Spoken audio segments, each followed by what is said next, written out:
Mr. Chairman, we're live. Thank you, Matt. We're going to call the meeting to order. And Matt, if you could do roll call, please, sir. Representative Brown, Present. Representative Locke, Present. Representative Heft. Here. Representative Johnson, Here. Representative Lucas, Present. Representative Webb, Here. Representative Weber, Present. Representative Yin, Present. Chairman Knapp. Excused. Mr. Chairman, we have a quorum. Thank you. All right, I want to thank you all for coming to the meeting today. I really appreciate you all being here and engaging in the process, and I'll do the quick and dirty,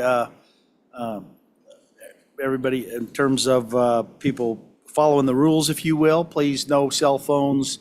Please be respectful, all communications to the chair. And again, thank you all for being here. And we will be, let me grab a quick sheet of paper here. We're going to be going over 3 bills today. We're going to be going over House Bill 178, Work Allowance for Voting, House Bill 154, False Voting Amendments, and House Bill 227, Executive Order Time Limitations.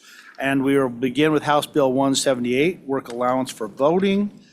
And I believe Representative Provenza is here to present the bill. Welcome, and thank you for being here, and please proceed. Thank you, Mr. Chairman. Thank you, members of the committee. Today I bring to you House Bill 178 on behalf of the primary sponsor who is working diligently in appropriations today. So I'll try to do her justice. Members, this bill comes as a way to increase the work allowance time for our constituents to be able to vote. I don't know about you, but for this year was one of the first years that I voted on the day of election, and I stood in line for over 2.5 hours. And I watched dozens of people leave the room. Many were talking in line about why they needed to leave, some of which said, I need to get back to work. So what this bill does is it is an expansion of the current laws that we have, which say that in the state of Wyoming, your employer needs to give you an hour off work if you have a full day of work to go vote. It's not clear that that is enough time for everybody in the state of Wyoming. You know, this law went into effect, and what I'm specifically referring to is 22-2-111. The history of this law starts in 1957. I don't know about you, but I think that people are probably working more than they were in 1957, working longer hours, working more jobs. So what this bill does specifically is when you get to 22-2-111, employees' time off to vote, again, is current statute. On line 2, page 2, the election, on the day of the election or upon request during the period of early voting, that insertion of language, that new language, allows for time off for early voting. Additionally, this year, what we saw in my county, I had photos from constituents of a line as well the day before the general election, and so they were in line for over an hour there as well. So this expands the early voting time off work for early voting. Then on line 5, the other portion of the bill, instead of 1 hour, we're allowing for 2 hours. And then this is just during a period that the elector has the ability to cast a vote. So again, that's just that expansion allowing for people to get time off work to vote. They needed to vote early.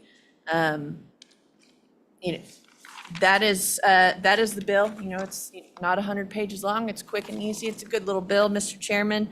And I'll end with that. One of the most common reasons that our registered voters don't cast a ballot in some of our elections, the number one reason that they cite is that they aren't able to get the work arrangements that they need. So I just, I stand in support of this bill, and I hope that you will too. And I'll answer any questions you have, Mr. Chairman. Thank you, Representative Provenza. Any questions for Representative Provenza? Representative Weber. Thank you, Mr. Chairman. Thank you, Representative. Have you talked to any of the the businesses to see how that would impact them and if they were able to do that, to give employees 2 hours off that are not state employees or federal employees? Representative Provenza. Thank you, Mr. Chairman. I have not heard opposition from businesses, although I will say, Representative Weber, that I haven't talked to specifically any of the businesses that are currently, not trying to accommodate employees and the hardworking people of Wyoming. I don't know specifically who all those businesses are, but just given the conversations that we had in the voting line this year, we thought that this was prudent. Other questions for Representative Provenza? Representative Yin. Mr. Chairman, thank you. Representative, so just to clarify on that, you haven't heard from, we can say proper names in committee, the Business Alliance or any of the chambers, that none of them came out in opposition to this, as far as you know? Representative Provenza, sorry. Mr. Chairman, thank you. Representative Yin, not to my knowledge, and that might be something that the primary sponsor would be happy to answer on the floor, but given her relationship with the Business Alliance and her position in her regular job, I imagine that she's talked to businesses as well. So to my understanding, I don't think there is opposition to this bill that I've heard of. Maybe folks in the room have something different to say, Mr. Chairman. Thank you, Representative. Other questions? Representative Johnson.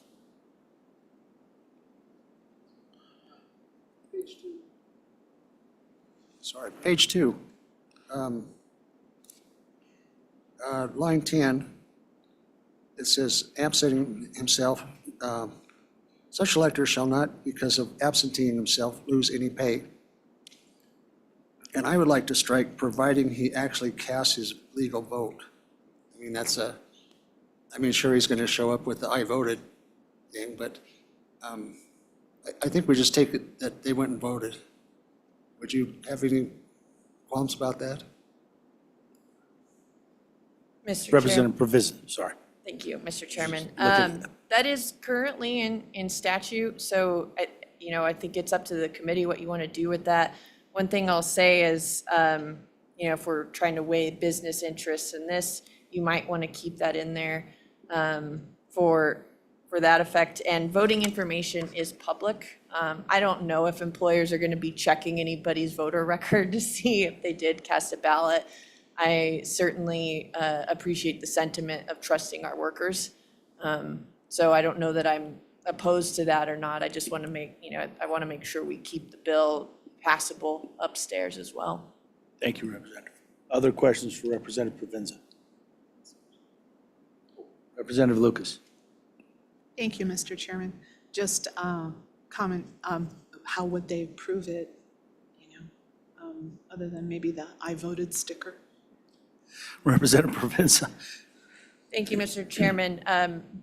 Whether you voted or not is public record. So, I mean, if the employer was motivated, they could get the information.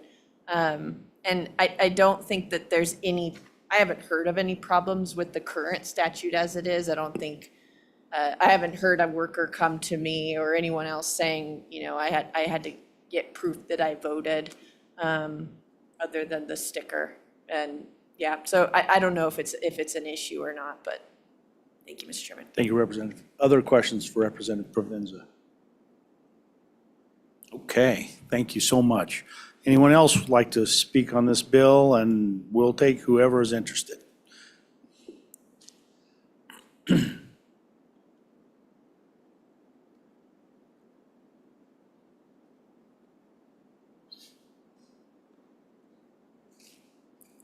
And as you state your name, please be clear and fairly slow, and give me a moment to make sure I can properly address you all, but thank you for all for being here. Gail Simmons with Civics 307 and Why Vote. For the past 8 years, I have been testifying in various committees that 2 things are required for an effective democratic republic: participation and competition.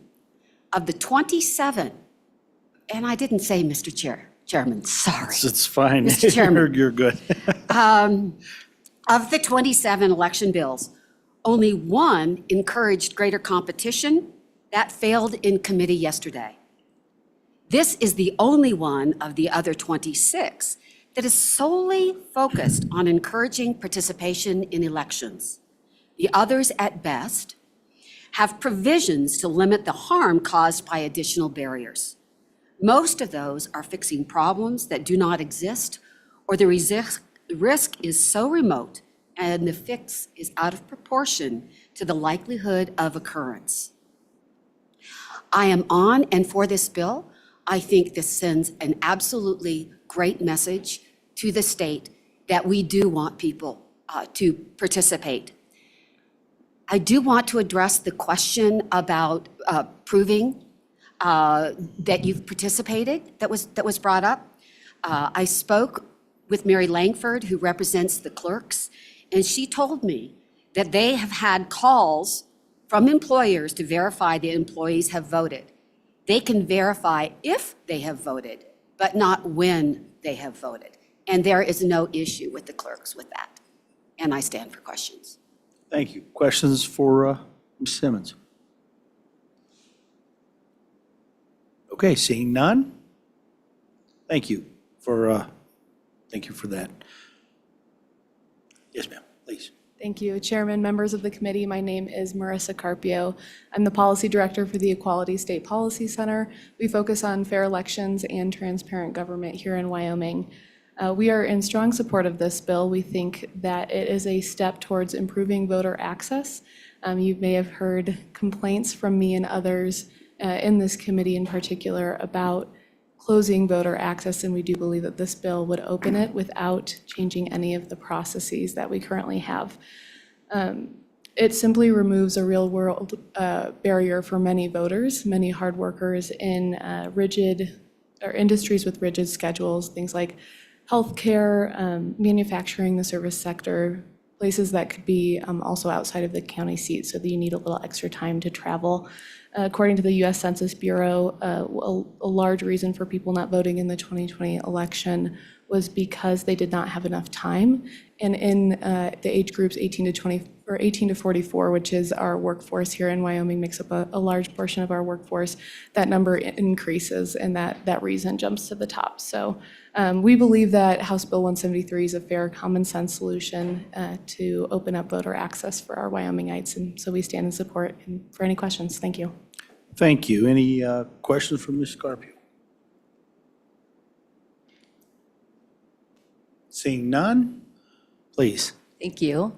Hello, my name is Micah Richardson. I'm the Associate Director of Policy at the Wyoming Women's Foundation, and our mission is economic self-sufficiency for women and opportunities for girls. And we are also in favor of this bill. We think it will be really beneficial for our families, and especially our hardworking moms who are trying to juggle jobs, childcare, and then finding the time to vote. I just want to echo a bit of what was said. My personal experience with voting this year, I got there at 7 a.m. and I could not get voting done within the hour. There was a hiccup with the printer, and so it just delayed things. And I am lucky that my place where I work is pretty darn flexible and was great with it, but I know there are a lot of other places that aren't. And so I think just making sure we have that time set aside for folks to get in there, cast their ballot, and get out is just great. So I urge you to consider this and vote in favor as well, and just appreciate your time. Thank you so much. Thank you. Any questions for Ms. Richardson? Thank you so much. Secretary Gray, thank you for attending. I'm Chuck Gray, the Wyoming Secretary of State. Thank you, Mr. Chairman. Supportive of this bill, this concept, and I think that one of the questions I have, though, is on subsection B, whether that's going to apply to the allowance during the absentee period or not. And I just think we need to be clear one way or another. And I think it's right now, I think it's somewhat clear, but it's kind of silent on how the absentee period is handled with respect to the concept in subsection B. But certainly supportive of the concept here in 178. We have fielded a lot of questions over the years on this statute, and sometimes there are disputes between employer and employee on the statute or disagreements on it. And so we certainly field all calls and complaints and enforce the law uniformly as we are required to do. Thank you, Mr. Secretary. Please stay just for a moment. Any questions for the Secretary? Secretary Gray, so I just wanted to be clear, with your opinion, did you say you were in support? I just wanted to make sure that was clear. Oh, thank you. Thank you, Mr. Chairman. I support the bill. I think the subsection B carve-out, we need to, wherever the committee falls on it from a policy perspective, it needs to be clear, is the concepts in subsection B, does that apply to the absentee period or not? Because that's one of the big things you're doing in this bill is you're applying the allowance to the absentee period. And if that's the way the committee moves forward, I think it needs to be clear how subsection B, how that interacts with that situation. Because I don't think it's 100% clear right now. But I Okay. support this concept, absolutely. Okay, thank you. I think the intent of the bill. That helps, both clarifications helped me quite a bit. I just wanted to make Okay. sure I was clear on that. Okay, thank you. Any other questions for Secretary Gray? Okay. Anyone else like to speak on this bill?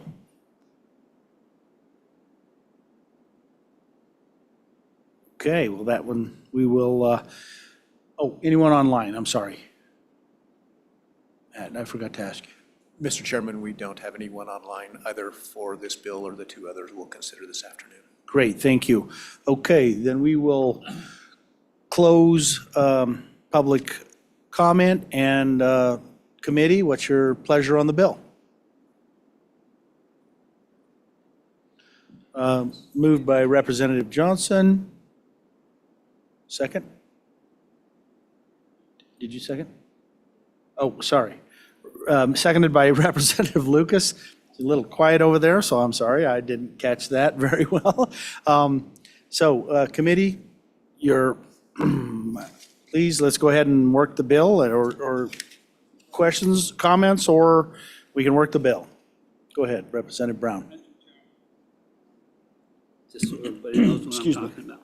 I'm not sure where to put this, but I think it would be appropriate, as someone who's been in that work field and be short on employees, to say something to the effect of, an employer may inquire whether or not an employee has voted before allowing the employee and then to time off to go vote. I'm not sure how to do that and where it would go, but I would, do you understand where I'm going with this? I do. Would you prefer we sort of take a shot at this if we move it to the floor on that, or would you rather like to try to put that here? I don't know where to put that in here either, so your thoughts are, other thoughts on that, if you want to discuss that. Go ahead, Representative Johnson. I would think that line 13, page 2, this section shall not apply to an employee who has 3 or more consecutive non-working hours during the time the polls are open. So that would be early voting. And I don't think it would be hard for an employer to say, hey, we're kind of shorthanded, can you go vote today? I mean, that's an easy fix. And where would you insert, Well, I would just leave it open, and, that the employers could request that they go vote on a non-busy day. I don't know how to, maybe you can help me, Representative. please, Representative, since I closed public comment, but we're going to use your assistance in this process. Thank you.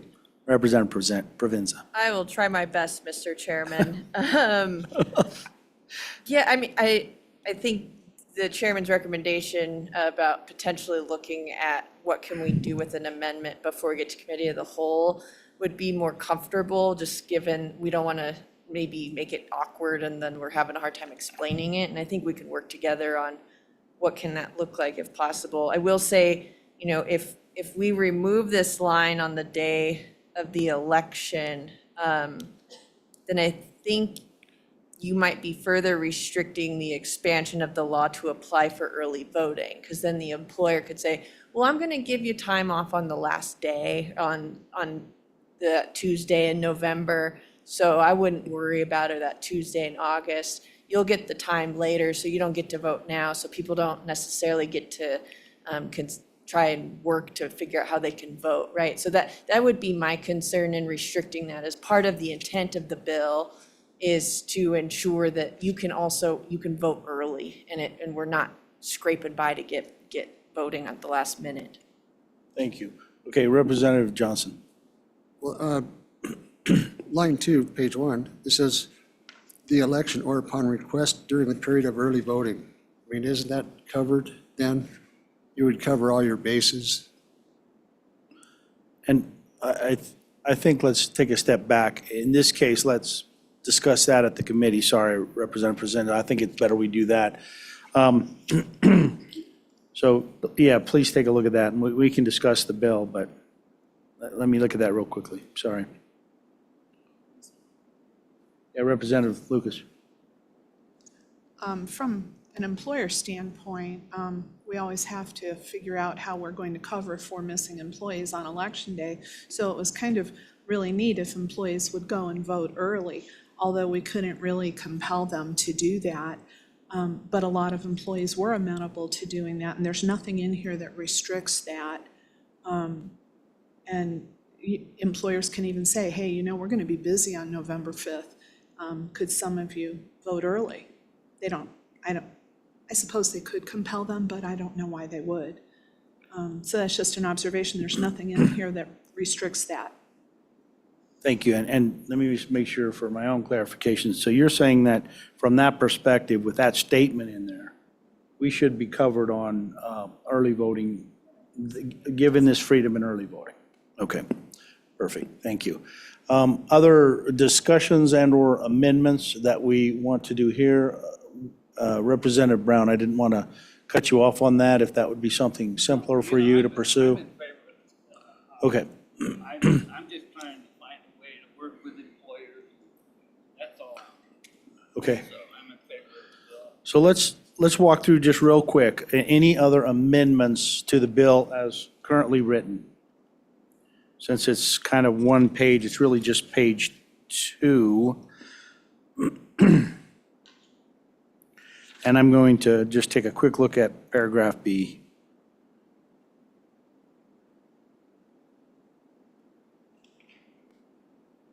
Okay. I see what that did there. Okay. Any amendments? Okay. All right. Seeing any other discussion on the bill? Okay. Seeing none, I guess, very good. If you'd call the roll. Thank you, Mr. Chairman. This is a roll call vote on House Bill 178, Work Allowance for Voting. Representative Brown. Aye. Representative Locke. Aye. Chairman Locke. Thank you. Representative Heft. Aye. Representative Johnson. Aye. Representative Lucas. Aye. Representative Webb. Aye. Representative Weber. Aye. Representative Yin. Aye. Mr. Chairman, Representative Knapp had an absentee vote. He cast a no vote on this bill. All right. Mr. Chairman, we have 8 ayes, 1 no. Okay, House Bill 178 is passed, and Representative Provenza, I assume either you or the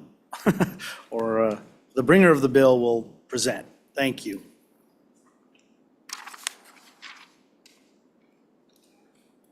Okay, moving on to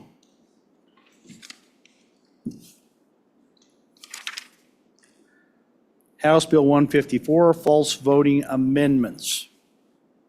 And we have Representative Brady stepping up to the mic. And I guess you are the bringer and presenter of that bill. So sorry, I'm just sorting through my mess here locally just a moment. Well, I'll let you jump into that. Perfect. Okay. Please proceed, Representative Brady. Thank you, Mr. Chairman. And thank you for being and here. Good afternoon, committee. I'm here to present House Bill 154, false voting amendments, and reading the introduction and act relating to elections. And I know we've had a lot of election integrity bills, and I'm very happy to be part of it and introduce a little piece. So clarifying that a false voting statute includes out-of-state voting, authorizing the Secretary of State to request an investigation, and providing for an effective date. So amending 22-26-106, page 2, line 3, we're amending to voting or offering to vote more than once in an election, including voting more than once in a Wyoming election or voting in any other state, and then voting or offering to vote in Wyoming for the same federal election. And as well, an amendment in E, including Secretary of State, where it states the county sheriff shall investigate acts of false voting at the request of the Secretary of State or a county clerk who has reasonable cause to believe that a person has committed false voting. So those are, I would think this is pretty easy peasy, but I'm here for any questions. Thank you, Representative Brady. Any questions for Representative Brady? I have one, and maybe you can clarify. So we say, or voting in any other state. So I'm up in line 4 on page 2, which is the whole bill, okay? Or voting in any other state and then voting or offering to vote in Wyoming for the same federal election. So I guess I'm just trying to roll it around in my head. Federal election, I can see where that's a problem, but I would probably argue that voting in 2 different states on the local election might be an issue. So I'm just curious your thoughts on that as well. Well, I'd like to, I think being preemptive and proactive rather than reactive. But, so just going over and crossing lines and voting in another state and then coming to Wyoming and attempting to do the same. Did that answer your question, Mr. Chairman? Yeah, I guess I'm just trying to be clear. Is that restriction to federal election valuable, not valuable? But it's okay, maybe we can actually leave it to, Yeah, I know. maybe we let the the department discuss that, maybe Yeah. with a little more detail, if that would be better. Okay, any other questions for Representative Brady? Representative Lucas. Thank you, Mr. Chairman. I'm just speculating that that may be useful for places like here where we're really close to a state border, or if somebody has early voted in a federal election and then comes to Wyoming to vote.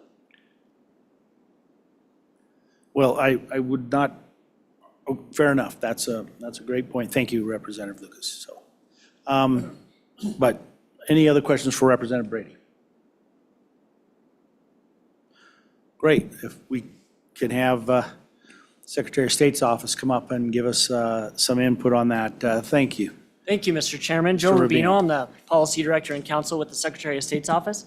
Yeah, the Secretary Gray is very much in support of this bill. I think it's very straightforward. I won't belabor that, and I think Representative Brady did a good job walking through the bill. As Wyoming statute currently reads, false voting as specified in 22-26-106A Romanet 4 deals with what could be called double voting or voting more than once in an election. However, the existing statutory language doesn't currently specify coverage to double voting in Wyoming in another state, and we believe currently only voting more than once in a Wyoming election.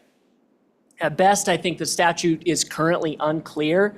I think it's more likely that the statute could be read to only currently cover those voting or offering to vote more than once in a Wyoming election. I think this is especially true when you look at the definition section of Title 22, Wyoming's election code, and the definition of election, which states, election, when used without qualifying adjectives, means all elections participated in by the voters of a city, town, county, district, or the state. The state meaning Wyoming. So while the statute criminalizes double voting within Wyoming, it doesn't criminalize the act of voting in Wyoming and then turning around and voting in another jurisdiction in the same election, or vice versa. Obviously, this presents problems and while we can investigate and prosecute double voting within the confines of Wyoming, if we are alerted the same by our counterpart in, say, Colorado, or across the country, Texas, Connecticut, New York, whatever, I don't believe that we currently have the ability to investigate and prosecute that.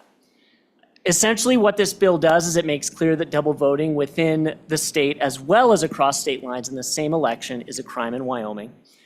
As the committee will note, and Representative Brady walked through it, subsection E, the amendments provide that a county sheriff shall investigate acts of false voting at the request of now the Secretary of State, which is, I think, especially valuable given our contacts across state lines with our counterparts in other Secretary of State offices. I think what this change does is empower our office when presented with this information under the subsection E to contact law enforcement directly. And we believe this is good policy, Mr. Chairman, to get to the question of federal election, and it gets back to the modification of election. I think that's certainly a worthwhile discussion. I think specifying that it's the same federal election, that discusses, I think that particular language is probably appropriate here. When you have the 2024 primary election, that was, of course, a federal election in which we had one candidate for Congress. We have that every election cycle. With the general election, of course, you've got races that are on all 50 states' ballots, not just for a certain House district or Senate district. I think that strikes the right balance. At this time, I guess I would hesitate to do anything that would get us in a position where we're discussing elections that are set just for that state. And so specifying a federal election is, what we're getting at is voting across the board and in things that do affect not just Wyoming. Thank you, Mr. Rubino. Any questions from Mr. Rubino? Thank you for that clarification, by the way. That helped me. Any questions from Mr. Rubino? Okay, so I'll not make an easy bill hard. So anybody else like to speak on this bill?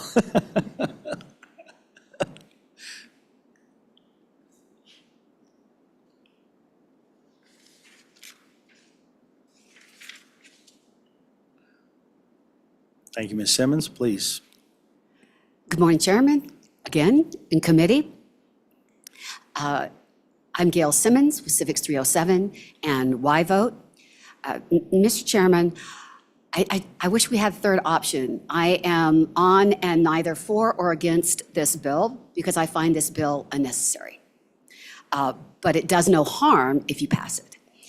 On page 2, lines 3 through 6, as was pointed out in an earlier part of this, absent a qualification on the word election, it basically applies to any and all elections. So while lines 3 through 6 do no harm, I also think that they're unnecessary. So it's simply adding to the language because an election would be any state, local, federal election. So again, it does no harm. It simply does not add anything to the restrictions or the definition of false voting currently. The one concern that I have, Mr. Chairman, is on line 9. And specifically, what this does is it inserts the Secretary of State into the county responsibilities for elections. The Secretary of State, when notified of an issue and has identified it specific to a county, then the Secretary of State should be informing or even directing the county clerk to initiate the action with the county sheriff.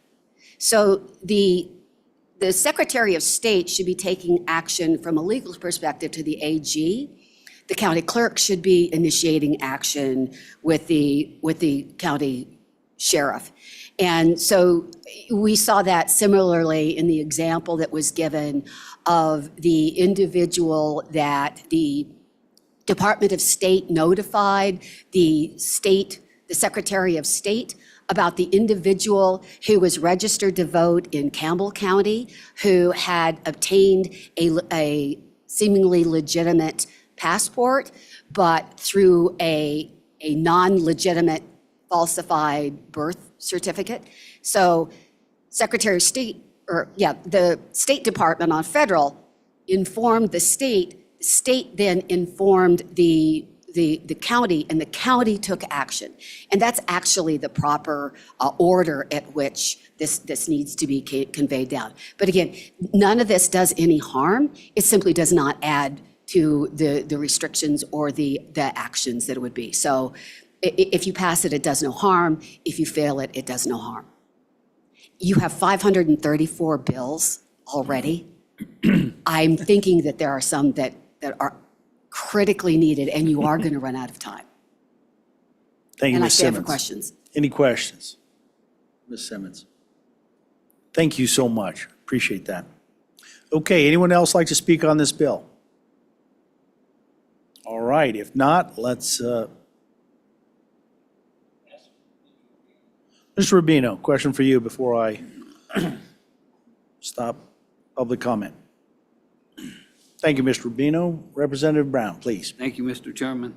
Mr. Rubino, and maybe I'm misunderstanding this, but I just want to clarify. So is every 2 years considered a federal election? Excuse me, Representative, Mr. Rubino, sorry. Thank you, Mr. Chairman.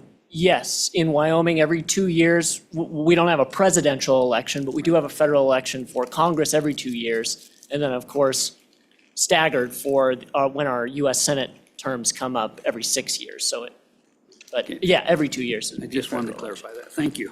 Perfect, thank you. That is good clarification, thank you. Other questions or anybody? Okay, then we will end public comment. Committee, what's your pleasure with the bill? Okay. Okay, very good. Moved by Representative Lucas and seconded by Representative Weber. And, okay. So how about we just go through amendments first, nothing on page 1, any amendments on page 2? Okay, any discussion on the bill? The committee, Representative Yin, please. Mr. Chairman, thank you. I am going to vote for it. I think the real meat of the bill is actually just page 2, line 9, that empowerment of the secretary. But the other language, the other new language, I agree with Ms. Simmons. I don't think it does anything. And if anything, it might, when you start listing out things in statute, you kind of risk a judge interpreting that list as those are the only things. We have that including language, so maybe that'll help, but I don't think you really gain much by listing all of that. But again, I'm fine with empowering the Secretary of State, so I'm going to vote in favor of the bill, and I don't care enough about the new language that I'm going to do anything about it. So that's all. Thank you, Representative Yin. Any other discussion? All right, seeing none. Matt, if you would call roll. Thank you, Mr. Chairman. This is a roll call vote on House Bill 154, false voting amendments. Representative Brown. Aye. Chairman Locke. Aye. Representative Heft. Aye. Representative Johnson. Aye. Representative Lucas. Aye. Representative Webb, Aye. Representative Weber, Aye. Representative Yin. Aye. Mr. Chairman, Representative Knapp cast an absentee vote of aye for this bill. So we have 9 ayes and 0 noes. All right. All right, Representative Brady, thank you, and I'll assume you're carrying this on the floor. Thank you. Okay, perfect.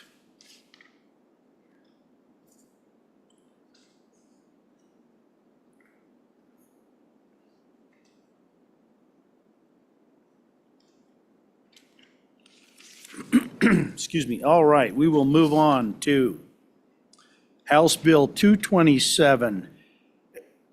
Let's see. Executive order time limitations. All right.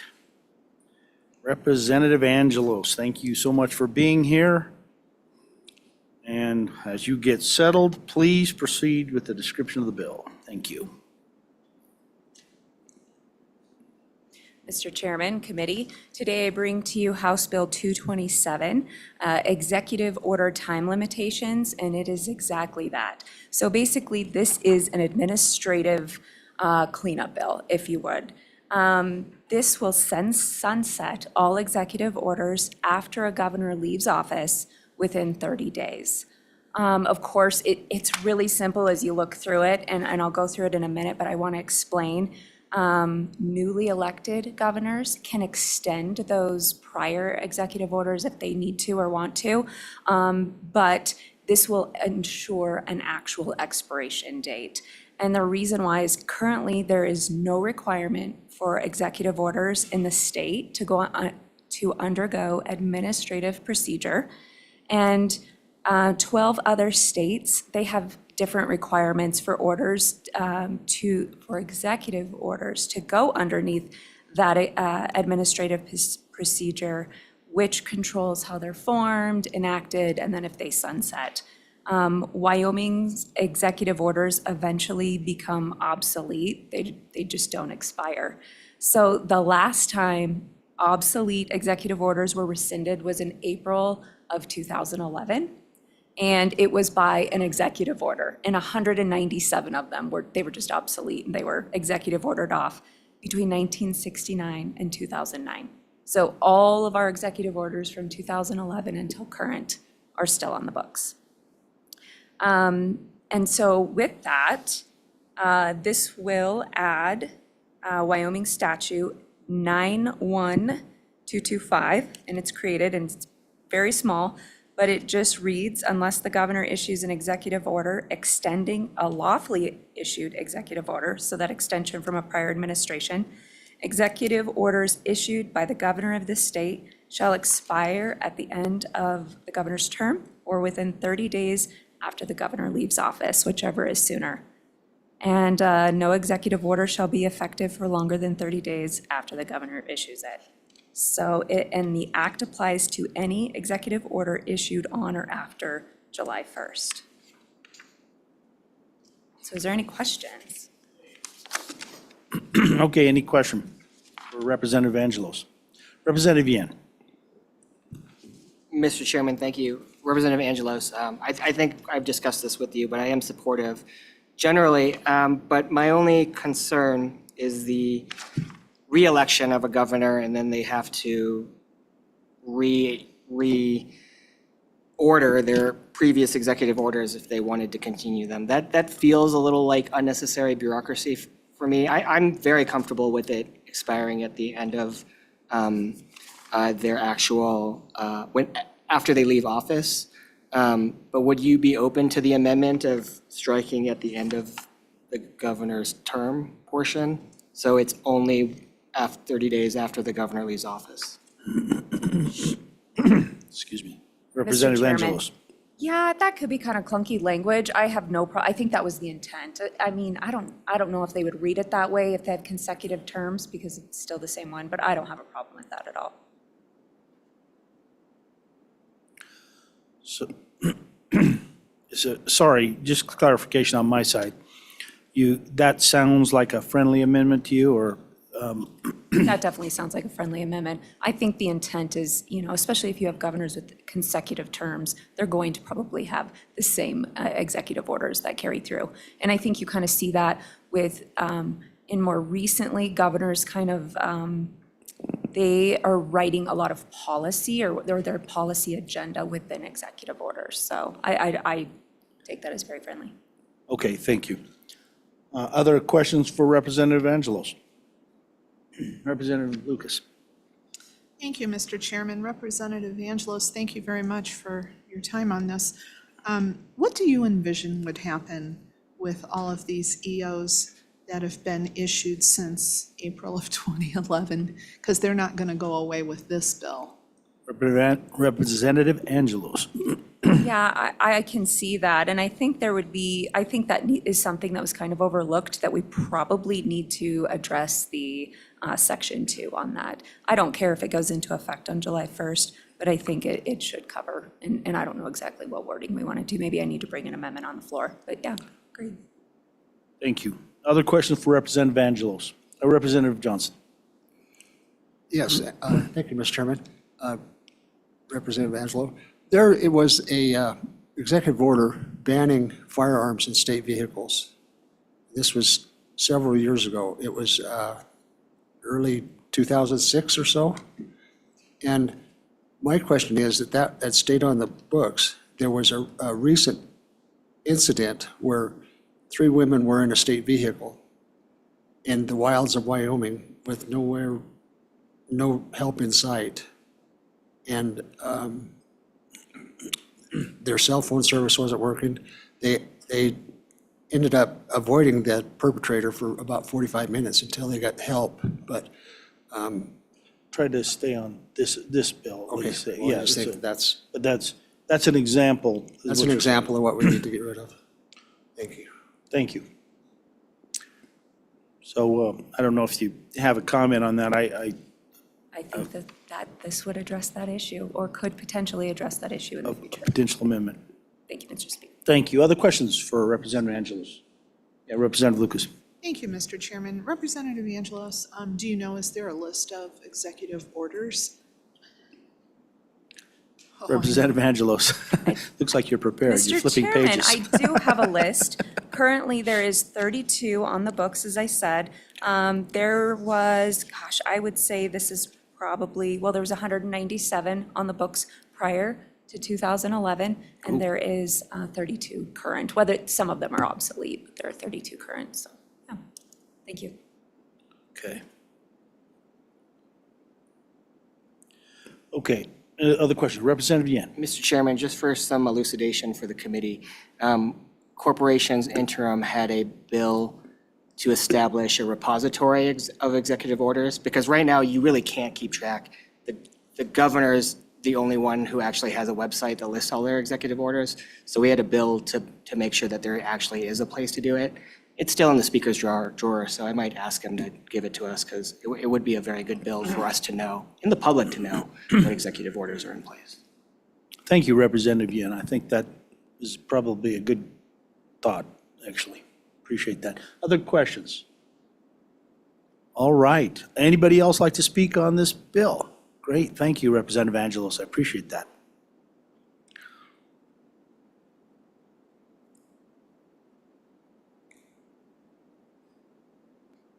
Thank you so much. Thank you, Chairman Locke, members of the committee. Kit Wentland, Special Counsel, Tribal Relations Policy Advisor for Governor Gordon. Okay. I doubt it comes as a surprise. We have some opinions on the bill. To start off with a couple questions that I heard, and I might miss one or two, so if I miss one, please hit me with it later. In terms of the repository bill mentioned by Representative Yin, that is one we support. We do keep a database right now on the governor's website under, I believe, the News and Events, News and Information tab. It's a drop down of all his orders he's issued since 2019. To the issue for orders issued before that, the state library, I believe you have to have an account, but it's free. And that's where you can find all of those older executive orders. And there are some that extend back to the 1990s, 80s. partly because some of those policies are needed for day-to-day operation, which I'll get to a little later. One of the pieces, though, is I don't think it's quite accurate to say none of them have been rescinded for this amount of time. A lot of times, especially with the governor's current executive orders, they carry a rescission date in them. They'll say, some will say effective until rescinded. Others, a lot of them like for temporary overweight vehicle restrictions or propane distribution in really cold times of the year like this, they come within them a 6-month or 30-day or 60-day limitation, and they automatically rescind without the need for a clunky second executive order. And I would believe that's the case for several. There are probably a lot that are old that do extend. One of the things, though, that I think while the intent of the bill to clean some of that up might be well-intentioned, it actually can create more of a mess. Because there's some of these orders, for example, the Executive Branch Code of Ethics that applies to all executive branch agencies. And it's even a little more strict than the Title IX restrictions on ethics for government employees, prohibiting even the appearance of impropriety in day-to-day operations of the executive branch. That's an order from former Governor Geringer's term from 1997. That's really been used in policy, regulations, statutes year to year to year, and has worked well. There's a few other examples, again, that I'll hit later. But before I get to those, I'd like to do a summary of just what executive orders are. Sometimes I think there's a perception that it's the governor's way to draft legislation, which it isn't. The governor can't draft legislation, and executive orders are not like rules, where they're like a legislatively delegated authority.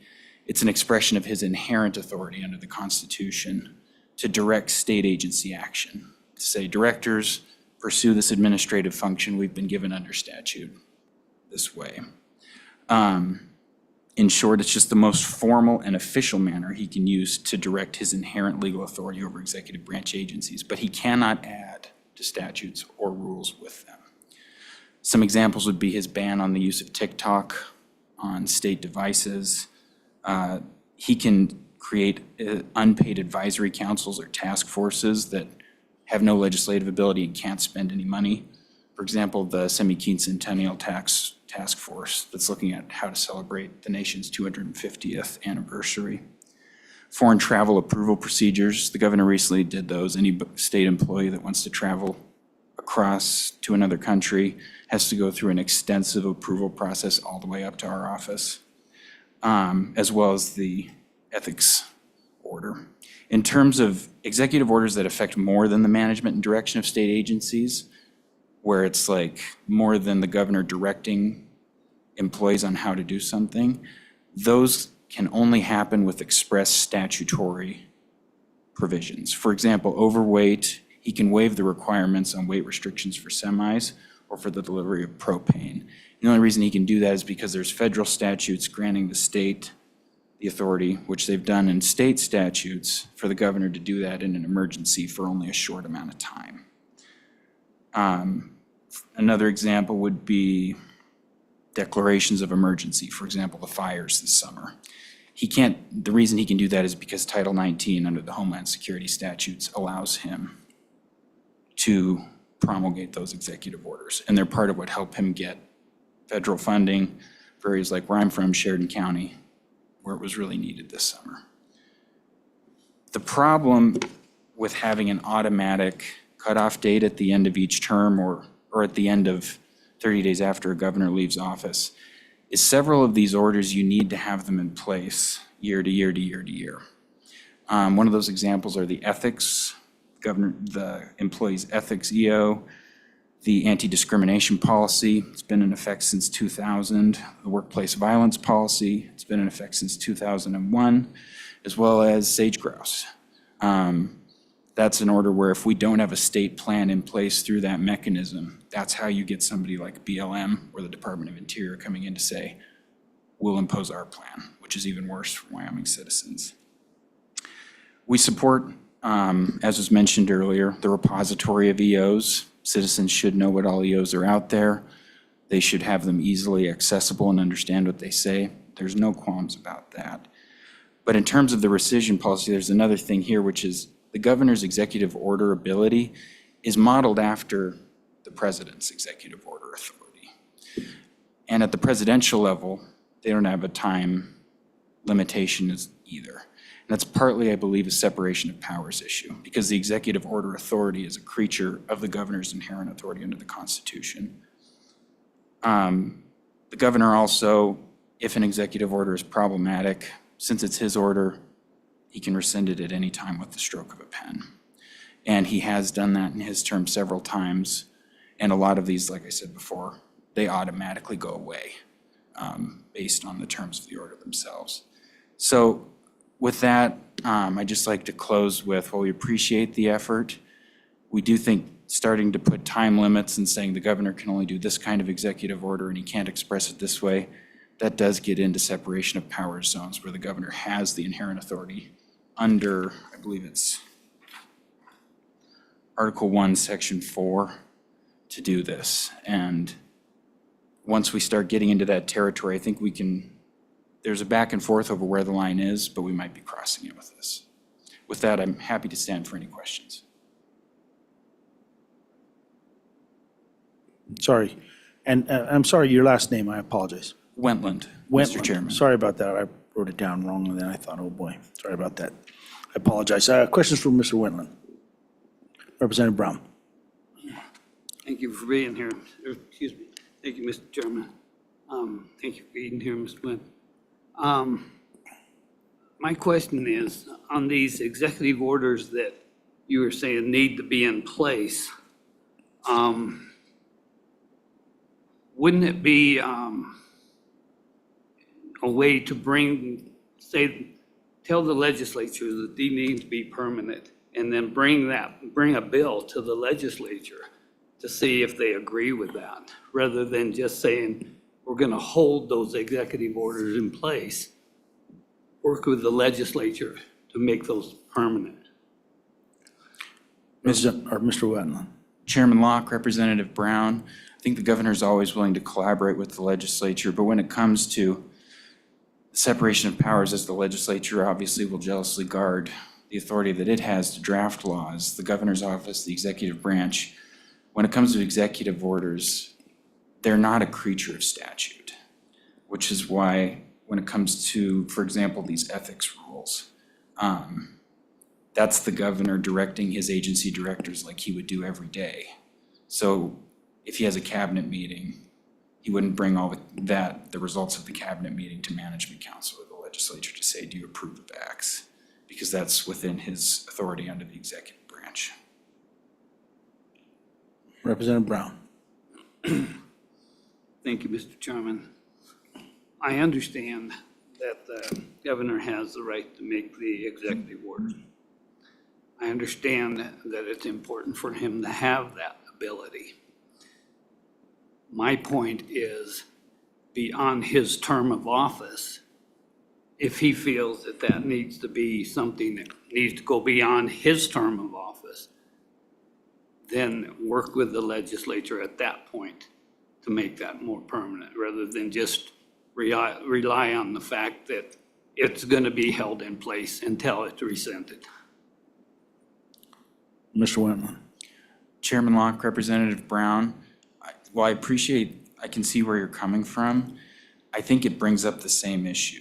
That next governor, if they want to confer more with a legislator or the legislators about, if I do this executive order, is it going to affect you in your district? I think they can. And they can rescind those orders if they want at any time. Stroke of a pen the first day in the office. But whether it's now or whether it's at the end of the term, that inherent authority is there either way, I believe, because it's the governor's office. It's the office of the governor that holds that authority, not necessarily individual term to term. Other questions from Mr. Wentland? So I have a quick question for you. So in the context, let's just pick a couple of these, at least one. Let's just talk about ethics. So not uncommon, and I don't mean this to come across wrong, so please bear with me, but not uncommon to any department in the government. For example, it is not uncommon for us to say, okay, Department XYZ can promulgate rules on this matter. And we could do that And my question is, would something like that, for example, help resolve this bigger issue? Because, anyway, I think it's an important question. I just wanted to make sure we asked it to where we maybe put, for lack of a better term, in statute, these are the things that potentially transcend this time window. It would be appropriate for each governor to promulgate rules in this space. Just a broader question, and I wanted to get your thoughts on that. Thank you. Thank you, Chairman Locke. And there was a bill about applying the Wyoming's Administrative Procedure Act to executive orders, if that's what you're getting at. We very much oppose that bill. And I think that's where very clearly, if subjecting executive orders to rulemaking procedures or the promulgation of rules necessary to maintain them, I think that really clearly crosses the line into inherent executive authority, because then it's saying the governor, because rules are Rules are a delegated authority, where the legislature says, governor's office, state agencies, you have the expertise and the time to do these rules. They do have the force and effect of law. That is delegated to the executive branch from the legislature. Completely agree. Executive orders do not create law. That's the key distinction. All they do is direct agencies. And I think, is there a middle zone in there where there could be an honest argument? How far you tote one way or the other? Probably. But I think that's where you target that specific statute, for example, emergencies or overweight vehicle restrictions.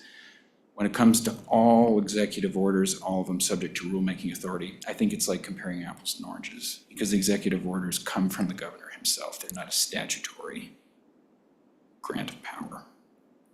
Okay, thank you. That's helpful. I just wanted to make sure I understood some of the nuance of that issue. Thank you. Other questions for Mr. Wentland?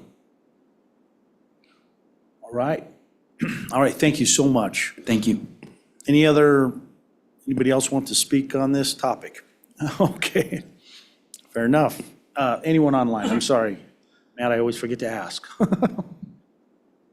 We're still okay. Mr. Chairman, we do Nobody. not have anybody online. Thank you, sir. Thank you. All right, in that case, we're going to close public comment. And committee, what's your pleasure on the bill? Representative Brown moves the bill. Representative Lucas seconds. All right. Let's see here. Let me get back to the bill on the page that matters. Let's see. It looks like we've got. So maybe we'll just walk through the bill real quick. Any amendments on the bill? Yes, Representative Yen. Mr. Chairman, thank you. So the amendment that I was talking about earlier is on page 1, line 14. After the word expire, strike the remainder of the line. So the governor of this state shall expire, strike the remainder of the line. And then on page 2, line 1, strike governor's term or. And so it would read, executive orders issued by the governor of the state shall expire 30 days after the governor leaves office. And then I guess you'd also strike whichever is sooner, because now there's only one way for it to expire. So, sorry, Representative Yen, I apologize. I'm slow on the mods here. So we would actually strike the end of that after shall on page 4, or line 14 on page 1, and through let's see. Keep expire, after expire, sorry. Sorry, I'm butchering this amendment. Very good, okay. And then what are we striking on page 2? Just governor's term or on line 1. Okay. And then on line 2, whichever is sooner. Okay, Strike that as well. on line 2.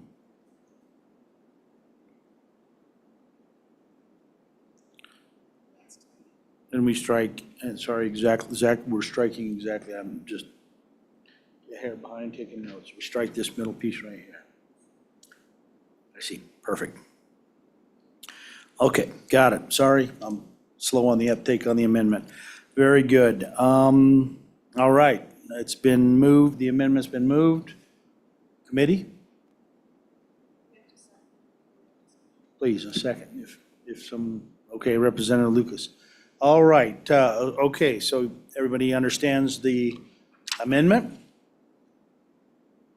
Any discussion on the amendment, or Representative Lucas? Thank you, Mr. Chairman. Representative Yin, do you think then that this amendment takes care of the kind of messy issue when we have a governor who's reelected? Because it seems pretty tidy to me. Representative Yin. Mr. Chairman, yes. I mean, that was the intent of the amendment. I don't want a governor who gets reelected to go in and then just reissue every executive order again, because that's what they're going to do. It just seems like unnecessary bureaucracy, like I said. All right. Thank you. Other discussion on the amendment? All right, so we are on the amendment. All in favor, say aye. Aye. Opposed? Okay. All right, any other amendments? Okay, seeing none, how about discussion on the bill? Discussion on the bill, seeing none. Matt, would you please take the roll, sir? Thank you, Mr. Chairman. This is a roll call vote on House Bill 227, Executive Order Time Limitations. Representative Brown. Aye. Representative Heft. Aye. Representative Johnson. Aye. Representative Lucas. Aye. Representative Webb. Aye. Representative Weber. Aye. Representative Yin. Aye. Representative Knapp cast his vote as an aye on an absentee voting form.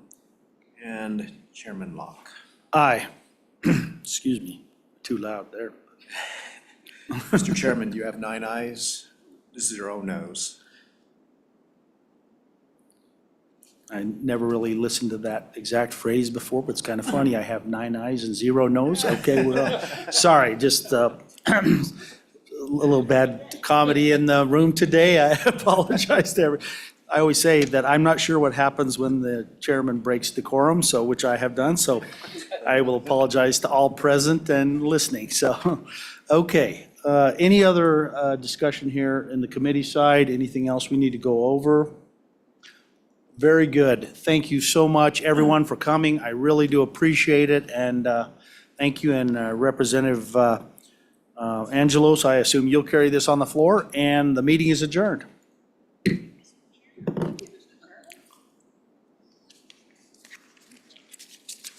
Okay.